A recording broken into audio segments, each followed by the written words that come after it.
Продолжуваме со разговор во студиото. Мој гостин денеска е Дејан Андоновиќ, портпарол во Републичкиот совет за безбедност на сообраќајот на патиштата.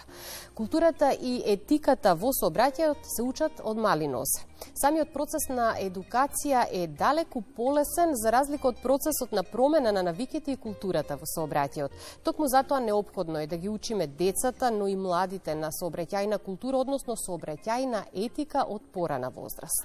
Па ние сме сведоци, знаеме еве како институцијата која представувам, но воопшто и од нашите приватни искуства дека од мали нозе се учат правилата и однесувањето во сообраќајот, низ боенки, книги, МВР и Републичкиот совет за безбедност во сообраќајот перманентно цела година во рамки на кампањите има соработка со училиштата, предучилишна возраст, градинките и сето она каде што уште најмали нозе се учат децата како да се однесуваат во сообраќај. Сега покрај сето тоа се учат децата и дома, бидејќи какви се родителите, такви ќе бидат и децата. Така да подигањето на јавната свест, подигањето на етиката, како што вие рековте, а и воопшто сериозно разбирањето на сообраќајот, дека сообраќајот е сериозна работа, од мали нозе се учат како да се однесуваат во сообраќај, нели? Врти прво погледај лево, па десно, па премени улица, гледај црвено, жолто, зелено. Се сеќаваш, имаше и песнички за такви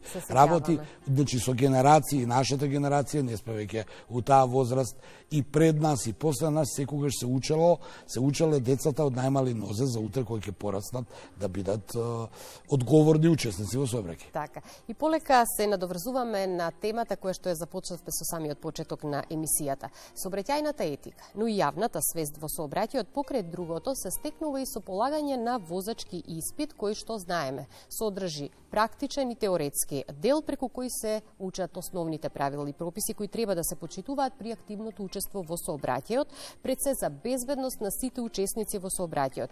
Колку е значаен овој дел во градењето на сообраќајната етика? Се работи за една обука да ве обучат да бидете утре адекватно, да знаете да се однесувате и да управувате моторно возило во конкретниот случај. Нели има неколку категории, но ние зборуваме за оваа Б категорија, каде што сите ние во денешниот современ свет и современо време на живење, речиси сите имаме возачки дозволи, не за нешто друго, туку начинот на животот денеска ни бара, имаме потреба да се движиме со свој автомобил. За да се движиме со свој автомобил, се повеќе и повеќе се зголемува процентот на бројот на тие што имаат возачки дозволи. Ако во пред 50-60 години имало помалку или 40, сега речиси сите имаат возачки дозволи. Се разбира сите кои се психосоматски, психофизички подготвени, способни, одат во автошколи, се обучуваат и теоретски, и практично, и прва помош,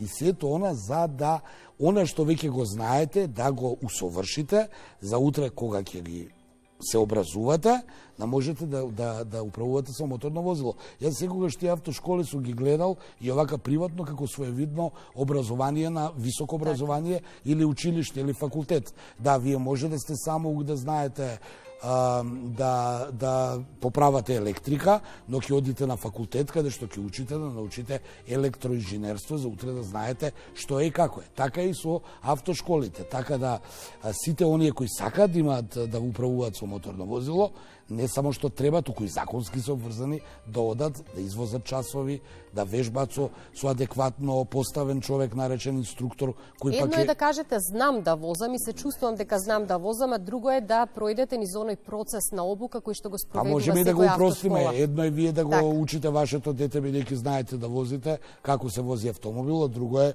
човек на кого тоа е моја професија, инструктор, да го учи, да го помине, да ги помине тие часови, колку се таму 30 и неколку часови задолжителни, плюс може да си земете за да се доусовршите, така да автошколите, возачката дозвола може да добиете единствено преку полагање на возачки испит. Така.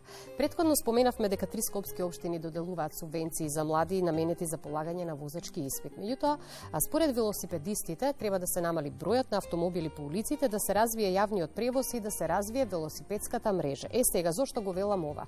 Особено ми привлече внимание реакцијата на групата на Точак, кои што велат во време кога е повеќе од евидентно дека треба да се намали употребата на автомобили, пред се од урбанистички, но и сообраќаен аспект, но и од еколошки и безбедносен, општинските татковци почнаа да ги стимулираат младите повеќе да возат коли. Сега, оваа реакција е по неколку страшни сообраќајни незгоди во кои што виновници се млади возачи на автомобили, но ќе се надоврзам, треба да подсетиме дека во таквите случаи најчесто младите возачи кои што учествуваа во сообраќајните незгоди не поседува возачка дозвола. Од тука и потребата да се поттикнат да полагаат возачки испити, да бидат безбедни учесници во сообраќајот.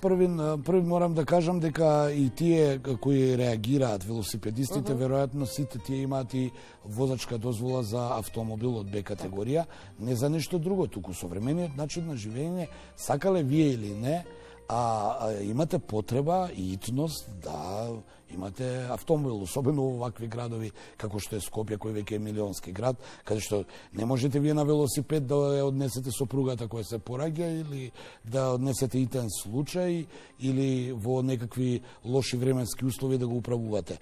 Велосипедистите се една категорија на граѓани кои ја сакаат да ја подигнат еколошката свест, намалување на гужвите и сето тоа, и тоа е се во ред. Но што се однесува до ова за возење за субвенционирање, јас мислам дека е тоа добро, не за нешто друго, туку така се потикнуваат младите, бидејќи јас вака слободно ќе кажам во светот каде во градот или во оваа држава не сум видел дека има некој анимозитет да полага за возачки испит. Многу малку и ови се шокантни информации како слушаме дека некој без возачка дозвола возел направил сообраќајен инцидент. Повеќето луѓе и знаеме дека со генерации како што ќе дојде времето возачки испит. Со доаѓањето на полнолетството се доаѓа и возачки испит. Во моите генерации полага на 21, овие новиве генерации и на 18, па дури имаше некои идеи од 16 да може да започне. Но сакам да кажам дека сите млади луѓе се заинтересирани да земат часови да полагаат за возачка дозвола и сите родители сакаат нивните деца на време да полагаат, за на време да ги совладаат тие вештини на возење, па додека се помлади нели ќе возат тие 2 години или до 11 часот, па после ќе стекнуваат искуство, бидејќи утре вие не можете да имате семејство само со велосипед, морате да имате и автомобил.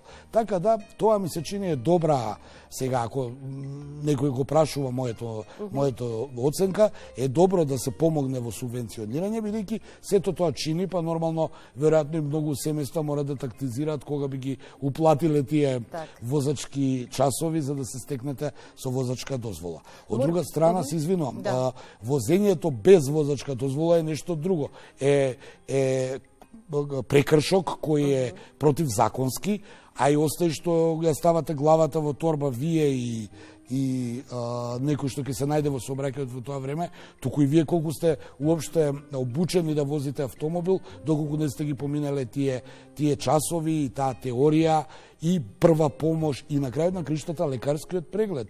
Да не забораваме дека во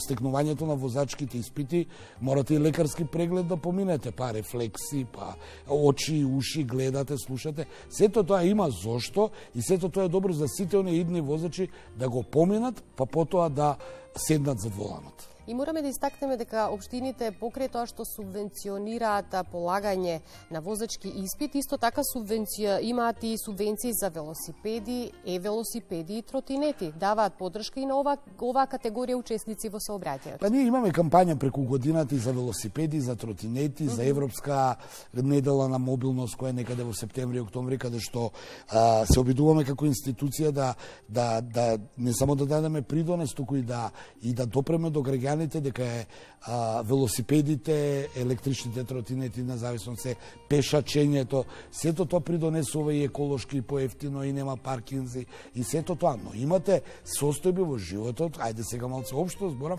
каде што морате да идете со автомобил и тука нема тука лутење зашто си со автомобил, а не си со велосипед. Значи автомобилот денеска не е луксус, туку е потреба. Ако морам малце да направам дистинкција, ако во минатото мажите имаа возачки дозволи, а жени возачи немаше толку, сега изедначена бројката на мажи и жени, значи има потреба. Но современиот начин на живење диктира да мораме да имаме автомобил, бидејќи тој е потреба, не е луксус. Исто како и другите технолошки напредоци што ги имаме. Не можете да немате мобилен телефон денеска, нели? Едноставно не можете да функционирате. Токму така, современиот начин. Многу важно е оние правила и прописи, сето тоа образование под наводници што ќе го стекнеме во автошколата при полагање на возачки испит. Обуката да продолжиме да го применуваме и понатаму во животот, да не се опуштаме кога сме активни учесници. Видовме од овие сообраќајни инциденти кои ги гледаме со години секојдневно и преку медиумите и можеби сме биле сведоци. Управувањето на моторно возило е нешто како оружје. Мораме да се обучиме за да можеме да го користиме моторното возило безбедно за себе и за останатите. Второ, моторното возило е потреба со која треба да ги завршиме секојдневните активности или не знам какви активности веќе имате. И затоа морате да сте обучени и добро увежбани за да можете тоа да го користите како што треба. Во спротивно гледаме што се случува. И да, секогаш треба да бидеме субјективни кога сме активни учесници во сообраќајот, затоа што карактеристично е тоа што најголем дел од учесниците во сообраќајот се единствени во ставот дека сообраќајната култура и етика не се на потребното и посакуваното ниво, но речиси за жал сите ги бараат причините, вината и пропустите кај другите, не тргнувајќи од себе си, при тоа заборавајќи дека сообраќајот е сложен систем, мозаик во кој што сите партиципираме како пешаци, велосипедисти, мотоциклисти, возачи на моторни возила, патници и така натаму. Тоа е сообраќајна култура веќе, ако сите се виновни, само вие не сте, и така секојдневно по цели денови, кај да се движите, во која форма и категорија на сообраќај да се движите, дека е друг виновен, значи нешто е до вас. Шегата на страна, има пропишани правила, прописи, има пропишана сообраќајна сигнализација, а од најмали нозе треба да имаме културата, етиката, да ја подигнеме јавната свест, да ги проценуваме работите на лице место, гледај и биди виден е една од тие реченици кои секогаш треба да се користи и немојте да обвинувате, туку однесувајте се сообраќајот секаде има поставено точно како треба да се однесувате. Јас секогаш го повторувам и ќе го повторам истото. Ќе зборуваат одредени забелешки дека немало ова, немало она, но јас би ги прашал секогаш дали возат 50 км на час низ град или возат 60. Ама ја возев 54, па прекршок е, пример. Или сега да не кажувам, многу работи за кои, ако ве сопрат по закон, може да ве казнат, а вие тогаш ке зборувате, од кај ова го измислија. Па не го измислиле, ако го следите сообраќајот и ако сте обучени, нели, како возач, зборувам сега за Б категорија, не зборувам за овие професионални категории, тогаш ќе ги знаете тие работи. А ако не сте ги знаеле, информирайте се, прочитајте и ќе знаете утре дека кога правите нешто, не сте само вие безгрешен. Сите треба да ги почитуваат правилата и прописите и така ќе имаме нула жртви во сообраќај. Постојано гласно говориме, ние медиумите, од потребата за поголема внимателност за безбедност во сообраќајот и ќе продолжиме во таа насока. Вие како Републички совет за безбедност на сообраќајот на патиштата имате навистина голем број на кампањи во текот на целата година со која што се обидувате да ја подигнете јавната свест за безбедност во сообраќајот, па би сакала сега да истакнеме дека во текст се кампањата Паркирај совесно и кампања за задолжително носење за заштитен појас. Па во кратки црти тие две кампањи се во склоп на разговорот пред малку што зборувавме не си виновен, виновен си, да се освен за брзината ќе поставиме прашање колку луѓе носат заштитен појас или колку луѓе гледаат да ја паркираат колата некаде за да не платат, а при тоа не гледаат дека го загрозуваат сообраќајот во тој миг. Зборуваме за паркирање, паркирај совесно. Ние сме сведоци од денот дека една цела лента може на булеварите да е вон функција. Зошто? Затоа што некој некого чека. Е уклучил 4 жмигавци, чека и вели, па имам право да чекам 15 минути. Немаш право. А и ако имаш не е коректно цела линија, цела лента да е блокирана, зашто ти можеби имаш право да запреш 20 или 15 минути. Зборувам, тоа е таа сообраќајна култура. Тоа е таа етика. Или етика на тоа дека имате возило, купил возило од, не знам, 50.000 евра, а проблем му е 70 денара да плати паркинг, па е паркирал на кривина, на пример. Сега давам примери. А непрописното паркирање може многу да го загрози сообраќајот и безбедноста во него, многу пати ради лошо поставена, паркирана, оставена на возило, непрописно, луѓето се престројуваат лево, десно, право, криво и доаѓа до сообраќајни инциденти, а доаѓа и до нервоза, бидејќи зошто баш тука ја паркирал колата и тоа нема крај. Ние имаме кампања и секоја година таа кампања ја повторуваме, како и сите други кампањи, до гледачите, до граѓаните, до медиумите, преку медиумите се разбира, ги потсеќаме луѓето. Да, ние зборуваме, истото го зборуваме, ама и вие истото го правите. Ние зборуваме, немојте да се паркирате непрописно, а вие велите, вие само тоа го зборувате, повторно ја паркирате возилото непрописно. Исто е со носењето на заштитен појас, постојано се апелира и повторно се нема навика. друга приказна која е уште по да кажеме, понагласено, особено што ако некого запрат, тој секогаш ќе каже само што тргнав. Па постоеше една фама дека заштитен појас не се носи во град, туку вон град, што не е точно, секогаш се носело и во населено и вон населено. Со самото седнување во автомобилот морате да го имате. Јас имав овака приватно еден разговор, дури и чудење дека било законски, па од кога е законски обврска да има појаси за тие назад што седат и за сувозачот. Па од секогаш било.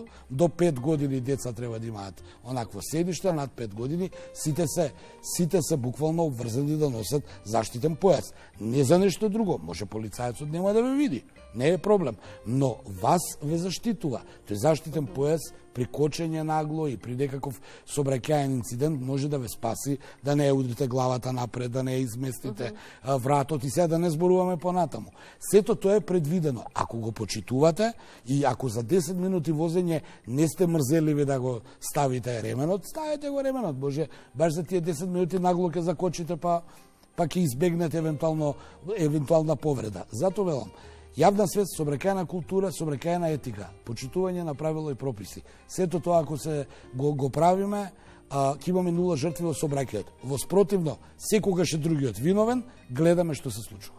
И само за крај, за да се доврземе на линкот кој што ќе го реализираме во живо од Охрид, претходно кажавте ако на времето повеќе мажи беа оние кои што полагаа возачки испит, сега се рамноправни со жените, но сепак останува она вечна дилема или вечно прашање кој е подобар возач, кои се подобри возачи, мажите или жените. Жените се можеби попретпазливи. Јас можам да го кажам тоа, бидејќи имаме кампања секоја година околу 8 март и вие сте информирани за тоа, жените се повнимателни. Ние имавме едно мото, вози женски, вози внимателно. Не знам кој како го разбрал, но алудираме тоа дека жените се повнимателни возачи, помалку ризикуваат. Обично се жените мајки па возат мали деца повеќе него мажите, автоматски тој мајчински инстинкт им прави дополнително да се внимателни, така да жените се повнимателни возачи од мажите. Се разбира, секогаш ќе постои критика, жените не знаат, мажите не знаат, но генерално се покажа дека по статистиките многу помалку жени возат брзо, многу помалку жени возат под дејство на алкохол, многу помалку жени прават сообраќајни прекршоци и внимателно возат, бидејќи природата на жената е да биде внимателна, а уште ако е мајка, тогаш е 100% внимателна. И би сакала денеска е апелот што ќе го упатиме, а кој се однесува на внимателност за безбедност во сообраќајот, да биде упатен до помладите. Говоревме нели за субвенции за млади да полагаат возачки испити, да бидат рамноправни активни учесници во сообраќајот, но пред се треба да се грижат за својата и безбедноста на другите учесници. Повторно ќе кажам, тоа е воспитување од дома. Младите треба и знаат сега е младост, нели е младост и лудост и како веќе не, но со собраќајот нема играње. Младите треба да си одат етапно, степ бај степ, што велат, да си одат во автошкола, да си ги полагаат оние теоретски делови, прва помош, практични делови, па да го полагаат полигонот, па градската, сега да не зборувам понатаму, па потоа тие 2 години кои ги имаат грейс период да ги почитуваат новите правила, не после 11, 23 часот вечер, од 23 до 5 сабајле, надвор кога возат од град мора да имаат до себе возач кој нема прекршочна пријава за забрана и има поголемо искуство. Сето тоа е добро за нив. Па со тек на време ќе го стекнат искуството. Сите ние не знаевме да возиме, па учевме да возиме, па добивавме, стекнувавме искуство со возење, па сега можеме да возиме, но поминале, јас 30 години возам и нормално што би се рекло, понекогаш дури со врзани очи. Па, тоа е најстрашното. Јас тоа го кажам во другите кампањи, морам и сега да кажам, кога управувањето на учеството во собраќајот ви станува рутина и не сте концентрирани, се случуваат исто така инциденти. Поради начинот на живење, многу од нас и забораваме како сме тргнале, како сме стигнале, туку рутински управуваме со автомобил, велосипед, тротинет, пешки, со автобус. Мораме да сме поконцентрирани. Концентрацијата е многу важна. Зошто велат немојте да возите како сте заморени, немојте да возите на високи температури, немојте да возите на ниски температури и она што е најстрашно, немојте да возите под дејство на алкохол. Па немате концентрација, немате рефлекси, не за нешто друго. Не можете да реагирате на условите на патот или улицата.